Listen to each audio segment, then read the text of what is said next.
മക്കളെ, അപ്പോൾ നാളെ നമുക്ക് സ്കൂളുകൾ തുറക്കുവാണല്ലേ. മഴയും കാര്യങ്ങളൊന്നും ഇല്ലെങ്കിൽ കൃത്യമായിട്ട് നാളെ തന്നെ നമ്മുടെ സ്കൂളുകൾ റീഓപ്പൺ ചെയ്യും. അപ്പോൾ എല്ലാവരും അതിൻ്റെ ഒരു ആവേശത്തിലായിരിക്കും.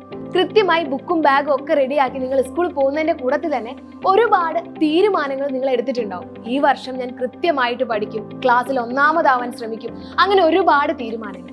ഈ തീരുമാനങ്ങളൊക്കെ എടുത്താൽ തന്നെ ഒരു വർഷം പകുതിയാകുമ്പോൾ ഈ തീരുമാനങ്ങളിലൊക്കെ ചെറിയ ചെറിയ മാറ്റങ്ങൾ വരാനും സാധ്യതയുണ്ട്. അപ്പൊ മിസ് ഇന്ന് പറയാൻ പോകുന്നത് എങ്ങനെ കൃത്യമായിട്ട് നിങ്ങൾക്ക് ഈ വർഷം പഠിച്ചു തുടങ്ങാം, എന്തൊക്കെ കാര്യങ്ങളാണ് നിങ്ങൾ ശ്രദ്ധിക്കേണ്ടത് എന്നുള്ളതാണ്. ഇതിൽ ഒന്നാമത്തെ കാര്യം, നിങ്ങളുടെ ടെക്സ്റ്റ് ബുക്കുകളും നോട്ട്ബുക്കുകളും വൃത്തിയായി കൊണ്ടു നടക്കുക എന്നുള്ളതാണ്. കൃത്യമായി പറഞ്ഞാൽ ഓരോ സബ്ജക്റ്റിനും നിങ്ങൾക്ക് ഓരോ നോട്ട്ബുക്കുകൾ ഉണ്ടായിരിക്കും. ഈ നോട്ട്ബുക്കുകൾ കൃത്യമായി ആ സബ്ജക്റ്റുകൾ മാത്രം എഴുതാൻ വേണ്ടി ശ്രദ്ധിക്കുക. രണ്ടാമത്തെ കാര്യം എന്ന് പറയുന്നത്, ഓരോ ദിവസവും കൃത്യമായ സമയം വെച്ച് വേണം നിങ്ങൾ പഠിക്കാൻ വേണ്ടിയിട്ട്. സമയം തീരുമാനിക്കുമ്പോൾ എപ്പോഴും നിങ്ങൾ ശ്രദ്ധിക്കേണ്ട ഒരു കാര്യം, നിങ്ങൾക്ക് സാധിക്കാത്ത ഒരു കാര്യം തീരുമാനിക്കരുത് എന്നുള്ളതാണ്. ഫോർ എക്സാമ്പിൾ, നിങ്ങൾ രാവിലെ 5 മണിക്ക് ഇതുവരെ എഴുന്നേൽക്കാത്ത ഒരാളാണെങ്കിൽ ഒരിക്കലും എന്നും രാവിലെ ഞാൻ 5 മണിക്ക് എഴുന്നേറ്റ് പഠിക്കും എന്നുള്ളൊരു തീരുമാനം എടുക്കരുത്. പകരം നിങ്ങൾക്ക് പറ്റുന്ന ഒരു സമയം, അത് ചിലപ്പോൾ വൈകുന്നേരമായിരിക്കും, ചിലപ്പോൾ രാത്രി ആയിരിക്കും, അത് എപ്പോഴാണോ ആ ഒരു സമയത്ത് എന്നും പഠിക്കാൻ വേണ്ടി ശ്രദ്ധിക്കുക. അതിന് 7 മണി മുതൽ 9 മണി വരെ ആവാം, ചിലപ്പോൾ 8 മണി മുതൽ 10 മണി വരെ ആവാം. ഏതായാലും നിങ്ങളുടെ കൺവീനിയന്റ് ആയ ടൈമിൽ എല്ലാ ദിവസവും കൃത്യമായി പഠിക്കാൻ വേണ്ടി ശ്രദ്ധിക്കുക.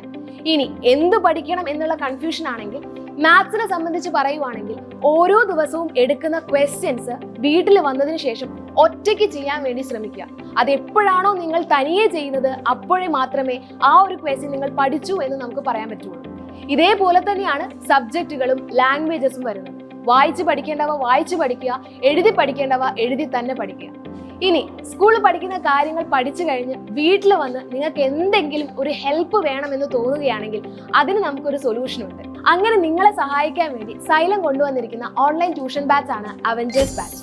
ഈ ഒരു ബാച്ചിൽ ഡെയിലി ലൈവ് ക്ലാസ്സുകൾ ഉണ്ടായിരിക്കും, റെക്കോർഡ് ക്ലാസ്സുകൾ ഉണ്ടായിരിക്കും, ഓരോ ചാപ്റ്റർ കഴിയുമ്പോൾ യൂണിറ്റ് ടെസ്റ്റുകൾ ഉണ്ടായിരിക്കും. അങ്ങനെ നിങ്ങളെ ഹെൽപ്പ് ചെയ്യാൻ വേണ്ടിയിട്ടുള്ള ഒരുപാട് ഫീച്ചേഴ്സ് നമ്മുടെ അവഞ്ചേഴ്സ് ബാച്ചിൽ അവൈലബിൾ ആണ്. അപ്പോൾ നിങ്ങൾ ചെയ്യേണ്ടത് വേഗം തന്നെ താഴെ കാണുന്ന നമ്പറിൽ കോൺടാക്ട് ചെയ്ത് നിങ്ങളുടെ സീറ്റ് ഉറപ്പാക്കുക എന്നുള്ളതാണ്. ഓൾറെഡി നമ്മൾ ചാപ്റ്റേഴ്സ് ഒക്കെ തുടങ്ങിക്കഴിഞ്ഞു. ഇതിലൊരു അഡ്വാൻറ്റേജ് എന്ന് പറയുന്നത്, നിങ്ങൾക്ക് USSന്റെ ക്ലാസ് കൂടി ഈ ഒരു ആപ്പിൽ നിങ്ങൾക്ക് ഫ്രീ ആയിട്ട് കിട്ടുന്നതാണ്. അപ്പോൾ ആരും തന്നെ ഈ ചാൻസ് മിസ് ചെയ്യരുത്. വേഗം തന്നെ ക്ലാസ് ജോയിൻ ചെയ്യുക, അടിപൊളിയായിട്ട് നമുക്ക് പഠിച്ചോളാം.